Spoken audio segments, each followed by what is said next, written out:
जी ने तो स्पष्ट कह दिया कि जा वैदा घर अपने तुम्हारो नाम न ले। मीरा को तुम जब ही जाएगा जो वैद सवरिया हो।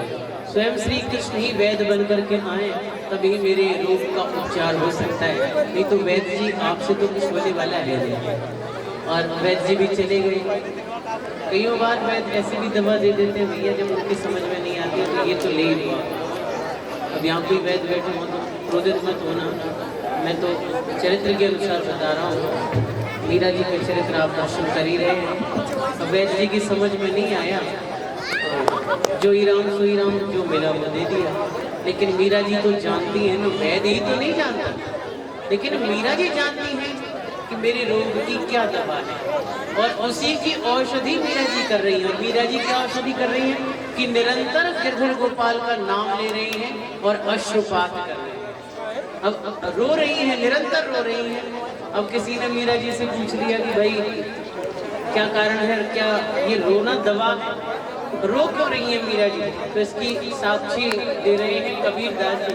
कबीरदास जी कहते हैं कि मीरा जी क्यों रो रही हैं कि कबीरा हंसना छोड़ दे तू रोने से कर प्रीत कि बिन रोए कि वे पाया वो प्रेम प्यारा मीत। बिना रोए ठाकुर मिलते नहीं है, इसीलिए आज मीरा जी रोदन कर रही है। जिसने भी पाया है रो के ही पाया है। पहले उसने रोया है गिरधर के लिए, ठाकुर के लिए, तब उसने पाया है। आप सोच रहे होंगे क्या रोना इतना अनिवार्य है? तो वास्तविकता में अनिवार्य है। क्यों? क्योंकि हम दुग्ध भी चढ़ाते हैं तो भैया वो तो गाय का होता है। यदि हमने पैसे से भी खरीदा है तो वो पैसा भी कभी ना कभी किसी और का रहा होगा, आपके पास घूम फिर करके आया। वो पैसा भी आपका नहीं, वो दुग्ध भी आपका नहीं। आप कहते हो गंगा जल चढ़ाते हैं हम तो साहब, तो गंगा जल तो गंगा जी का।